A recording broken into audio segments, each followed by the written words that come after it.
राज, मुझे बहुत डर लग रहा है। कैसे भी करके तुम यहाँ आ जाओ, मुझे तुम्हारी बहुत जरूरत है। प्लीज राज। कहते हुए मिताली की आंखों में आंसू आ गए थे। मिताली, तुम तो इतनी बहादुर हो, इस तरह की बातें कर रही हो। ये सब तुम्हारा वहम होगा। Just relax. अभी तो रात बहुत हो चुकी है, मेरा आना नामुमकिन है। कल सुबह आने की कोशिश करता हूँ। यदि तुम नहीं आए तो मेरा क्या होगा? यदि मुझे कुछ हो गया तो? कहते हुए मिताली जोरों से चीखने लगी। वाओ राज, मुझे तो यकीन ही नहीं हो रहा कि मुंबई जैसी जगह में हमारा खुद का ही फेसिंग फ्लैट है। सच बताओ, कितने में लिया? तुमने लोन ज्यादा लिया होगा ना? तुम जानते हो ना, हम लोग ज्यादा बड़ी किस्त अफोर्ड नहीं कर सकते। कहते हुए मिताली ने राज के गले में अपनी बाहें डाल दी। मिताली, तुम्हें मुझ पर इतना भी भरोसा नहीं है? ये फ्लैट हमारे बजट में ही है। तुमसे ज्यादा बजट की चिंता मुझे है यार। अच्छा सुनो, कंपनी के जरूरी काम से मुझे कल ही अर्जेंट कोलकाता जाना है। तुम अकेले ही शिफ्टिंग और थोड़ा सा जो पेंटिंग का काम है ना, वो करवा लेना। आप तो ऐसे कह रहे हैं जनाब, जैसे हमेशा घर की शिफ्टिंग में तो मेरी मदद करते हो। 4 साल की शादी में 7वीं बार हम लोग घर शिफ्ट कर रहे हैं। हमेशा अकेले ही किया है। अरे हर बार की बात अलग है। तब हम लोग किराए के घर में शिफ्ट होते थे। इस बार हमारा खुद का घर होगा। खुद के घर के लिए जो सारे सपने देखे थे, सब इतनी आसानी से पूरे हो जाएंगे सोचा नहीं था यार। अगले दिन राज अपनी कंपनी की मीटिंग के लिए कोलकाता रवाना हो गया और मिताली अपने घर में साफ सफाई और पेंटिंग का काम करवा रही थी। तभी दरवाजे की घंटी बजी। वो गेट खोलने गई तो सामने एक सभ्रात बुजुर्ग महिला खड़ी थी। हम मोमिता चटर्जी इसी फ्लोर पर फ्लैट नंबर 709 में रहते हैं। कैसे हैं आप? आपने ये फ्लैट खरीदा है या किराए से लिया है? कहते हुए महिला डरते हुए फ्लैट के अंदर झांकने लगी। मिताली को उसका इस तरह का दाग झांक करना पसंद नहीं आया। मैं ठीक हूँ। मिताली ने उन्हें टालने वाले अंदाज में कहा। अरे आपने मेरी बात का जवाब ही नहीं दिया। ये फ्लैट आपने किराए से लिया है क्या? आपके परिवार में कौन कौन है? हम और हमारे पति यहाँ पर रहने वाले हैं। कल इस मकान का पोजीशन हमें मिला है। बहुत बड़ी गलती हो गई। ये फ्लैट श्रापित है। जितनी जल्दी हो सके यहाँ से चली जाओ। क्या बकवास कर रही हैं आप? अभी तक पड़ोसी होने के नाते आपकी बातें सुन रही थी, मगर मुझे इस तरह की बातें बिल्कुल पसंद नहीं है। तुम यंग जनरेशन की यही प्रॉब्लम है। तुम लोग किसी भी बात को सीरियस नहीं लेते, मगर अभी भी वक्त है। चले जाओ यहाँ से। अच्छी तरह से समझती हूँ आप लोगों की बातें। भूत प्रेत के नाम पर डरा कर घर पर कब्जा करना चाहते हो। यदि ये फ्लैट भूतिया है तो हम लोगों के बजाय आप लोगों को यहाँ से चले जाना चाहिए, क्योंकि मैं इस भूत से दोस्ती करने वाली हूँ। इंसान और भूत की दोस्ती शायद आपके लिए खतरनाक साबित हो। कहकर हंसते हुए दरवाजा बंद ही कर रही थी कि पेंटर और उसका साथी भागते हुए आए और बोले, दरवाजा मत लगाइए, हमें यहाँ से जाना है। जाना है मतलब? कहना क्या चाहते हैं? अभी तो काम पूरा का पूरा बाकी है। इस तरह अधूरा काम छोड़कर कहाँ जा रहे हैं? मैडम, हमें जाने दो, और हो सके तो आप भी यहाँ से चले जाओ, यही आपके लिए बेहतर होगा। पेंटर और मोमिता के जाने के बाद मिताली सोचने लगी, एक ही बात को दो अलग अलग लोग बोल रहे हैं। कहीं ऐसा तो नहीं कि इस बात में कोई सच्चाई हो? पड़ोसी तो हो सकता है फ्लैट पर कब्जा करने के लिए झूठ बोल रहा हो, मगर पेंटर, उसे क्या मतलब है? सोचते हुए मिताली ने तुरंत राज को फोन लगाया।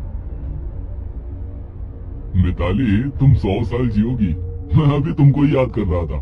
सोच रहा था इस काम को खत्म करने में 2 से 3 दिन लग जाएगा। आज ही वो काम खत्म हो जाएगा। मीटिंग एकदम सक्सेसफुल रही है। हाँ, अभी तो कोई फ्लाइट नहीं है। मॉर्निंग की फ्लाइट से तुम्हारे पास आ जाऊंगा। 2 दिन घर सेट करने में तुम्हारी मदद कर दूंगा। राज, मुझे इस फ्लैट के बारे में तुमसे कुछ बात करनी थी। राज, हमें ये फ्लैट खाली करना ही होगा। अरे अभी घर में शिफ्ट नहीं हुई है और उसे खाली करने की बात कर रही हो? यहाँ कोई भी काम करने को तैयार नहीं है। पेंटर अचानक काम करते करते डर कर चले जाते हैं। बाई भी काम करने को तैयार नहीं है। आस पड़ोस के लोग भी इस फ्लैट को शापित मानते हैं। कहीं सच में ये फ्लैट शापित तो नहीं?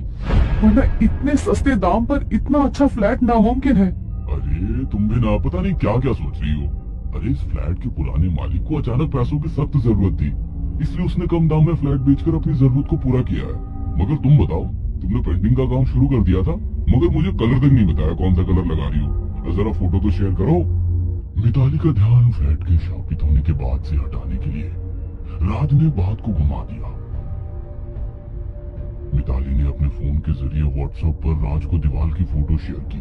मगर दीवार के साथ साथ दीवार पर लगी एक घड़ी की तस्वीर भी चली गई, जो काफी पुराने समय की थी और लगभग आधे घंटे बाद का समय दिखा रही थी।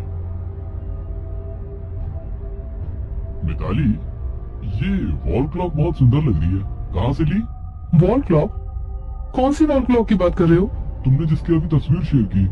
मिताली ने अपना व्हाट्सएप चेक किया तो दीवार पर एक वॉल क्लॉक नजर आई। उसने मोबाइल से नजर हटाकर दीवार पर देखा तो वहां कोई घड़ी नहीं थी। ये कैसे हो सकता है? और ये घड़ी तो आगे का समय बता रही है, कहीं कुछ गड़बड़ तो नहीं? तभी उसके मोबाइल पर एक मैसेज में फोटो आया। मैसेज अननोन नंबर से था। फोटो में कमरे के कोने की खिड़की के बाहर कोई खड़ा था। मिताली ने जैसे ही उस ओर देखा, वहां कोई नहीं था। अचानक उसके मोबाइल पर एक और फोटो आया, जिसमें वो बालकनी में खड़ी थी। बाहर से समुद्र की ठंडी ठंडी हवा उसके बालों को उड़ा रही थी।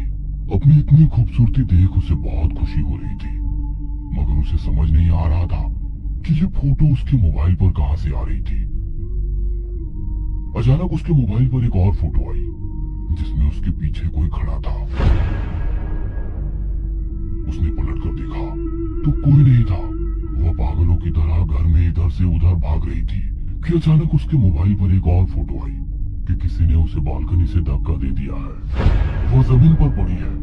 ये फोटो देख तो उसकी चीख निकल गई। उसने तुरंत राज को कॉल किया। राज, मुझे बहुत डर लग रहा है, कैसे भी करके तुम यहाँ आ जाओ, मुझे तुम्हारी बहुत जरूरत है, प्लीज राज। कहते हुए मिताली की आंखों में आंसू आ गए थे। मिताली, तुम तो इतनी बहादुर हो, इस तरह की बातें कर रही हो। ये सब तुम्हारा वहम होगा, जस्ट रिलैक्स। अभी तो रात बहुत हो चुकी है, मेरा आना नामुमकिन है। कल सुबह आने की कोशिश करता हूँ।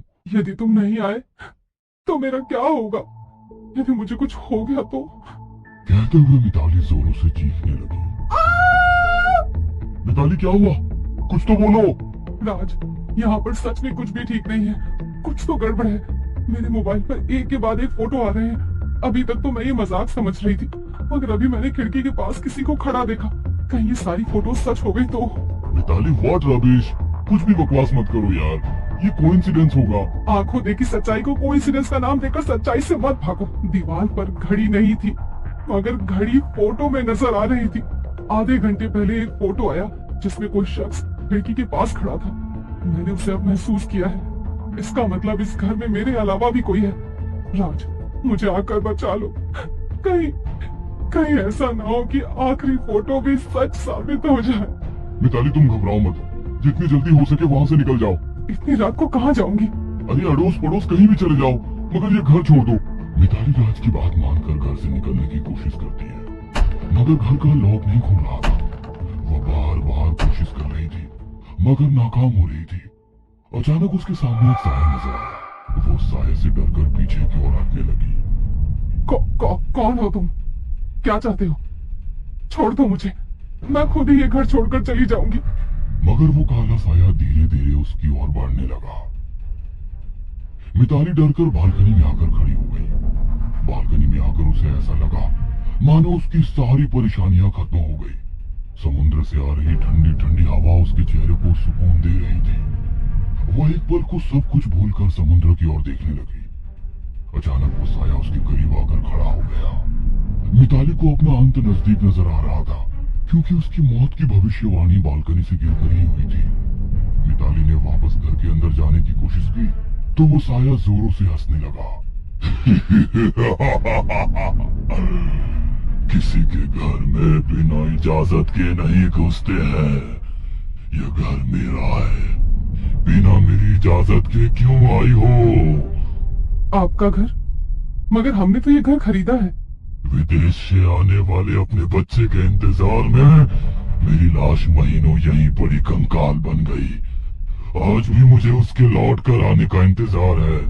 वो भले ही ये फ्लैट तुम्हें देकर मुझसे मुक्ति पाना चाह रहा था, मगर जब तक अपने बेटे को अपने पास ना पालूं, मुझे मुक्ति नहीं मिलेगी। तुम्हें जाना ही होगा। इस घर में मेरे सिवा कोई नहीं रह सकता। कहकर उस साई ने मिताली को बालकनी से धक्का दे दिया।